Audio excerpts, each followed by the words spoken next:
A good quote is always a good way to start our weekly video. While we never predict, we do weigh the available evidence to determine the probabilities. In this week's video, we'll look for clues from the fundamentals and the technicals about the direction of the economy and the markets. We'll weigh the evidence with a brief look at first quarter earnings and revenue growth for the S&P and by sector, sector leadership and implications for the market, and we'll wrap up with a look at the probabilities for the S&P to move up in the weeks ahead. Earnings season is almost over, with 91% of companies reporting as of last Friday, and results have been much better than expected. Current earnings growth is 24.9% versus an expectation of 17.1%, and revenue growth is 8.2% versus an expectation of 6.9%. This slide shows earnings and revenue growth by sector. Looking at earnings growth on the left-hand side of the chart, we see the top 6 sectors by earnings growth, from energy through consumer discretionary. These sectors are also part of our model portfolio selected on the basis of relative strength. Nothing goes up in a straight line forever. If the S&P 500 is to advance, leadership has to rotate among sectors. While one sector corrects, another sector needs to advance. Tech has been a leading sector for quite some time.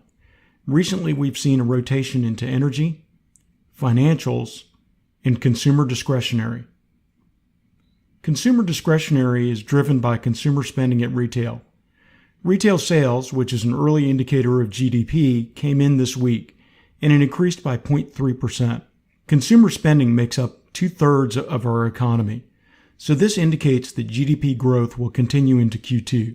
Pay special attention to the third part of this quote.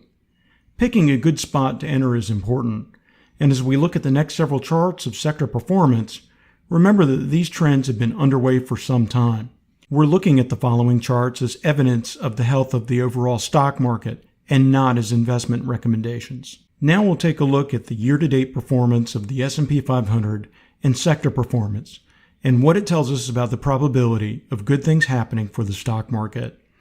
As always, we'll be comparing to the S&P 500 as a benchmark. Regional banks are benefiting from an increase in yields. Performance in energy reflects a strengthening economy with an increasing energy demand. The NASDAQ or technology stocks are still providing leadership, showing that investors are still very much committed to growth assets. The Russell 2000 growth stocks show a healthy domestic economy and offer protection from trade disputes and the current counter-trend in the U.S. dollar. The Dow is included as a major but narrow index. The industrials were strong leaders since the election, but have been dented by trade concerns. Basic materials rose post-election in anticipation of infrastructure spending and housing demand from millennial household formation. Both trends have been dampened respectively by delayed focus on infrastructure and higher yields. We'll dive into the small caps a little more deeply for insight into the economy. The Russell 2000 small caps are a reflection of the U.S. domestic economy. This week, the price of the Russell Small Cap ETF, the IWM, cleared an important resistance line and made a new all-time high. 79% of revenues of the small caps are domestic. This means they're not hurt by the counter-trend in the U.S. dollar or by softening global growth data. The IWM contains both growth and value has been underperforming. We can improve performance by just looking at small cap growth in the IWO. Small caps have been benefiting from tax reform, regulatory reform, and tax cuts resulting in increased consumer spending. Looking solely at small cap growth, which has delivered a better performance, we can see a very similar chart pattern to IWM, including a breakout to new highs. The transports offer an additional piece of confirmation about economic prospects. Dow theory states that the Dow and the Dow transports need to confirm each other when the direction of the trend is up. In a consumer-driven economy, the transports are still a very important indicator. Goods from Amazon and from other retailers are shipped to us daily. The weekly chart of the transports shows that the moving averages of the long-term trend are still up. The price of the Dow, shown in black, and the IYT, or the transports ETF, in green, are also up. You can see that they recently crossed this downtrend line from the correction shown in red. This is a daily chart of the SPY or the S&P 500 ETF from last week's video. We noted that the 61.8% retracement in red was serving as resistance. Let's look and see if the evidence from last week played out this week. As of last week, we were briefly above the 61.8% retracement, but upon retesting it, we failed, and it failed to become support. This week, we do seem to be finding some support at the February monthly close. Support here is not conclusive yet because we haven't seen a strong upward move from this level. We've seen more of a struggle between the bulls and bears for control in this area. Looking at a monthly chart, you can see why the February close is so important. The month is far from over, which is why the May candle is highlighted in yellow. But when this month is in the books, bulls want to see that price moved up and inside the body of the February candle. As of 2 p.m. on Friday, May 18th, we're holding this level.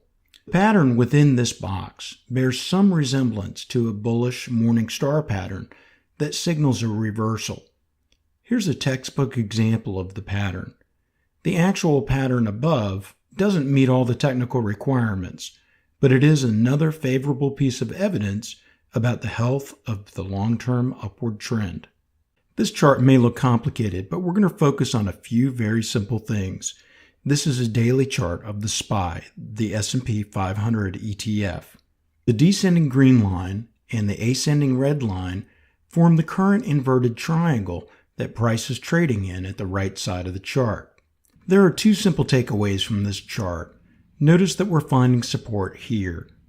This area contains the February monthly close, along with several other logical supports. The second takeaway is that this overhead red line is the 61.8% Fibonacci retracement that is still serving as resistance. This means that we're likely to continue price discovery within the current inverted triangle until either the bulls or the bears regain decisive control. We'll close with the weekly chart and remember that the long-term trend is up. We remain in an upward weekly channel with a support line on the bottom and a resistance line overhead, and a center line in the middle that has served as support in the past and is now serving as resistance. Often, many levels of support have to come together for the trend to continue in an upward direction. The February close and other levels of support seem to be moving us in this direction. Our model weighs the evidence by asking over 400 questions of the market on a daily basis. As of the close of this week, the evidence still points to a continuation of the upward trend. As always, if the evidence changes, we'll change accordingly.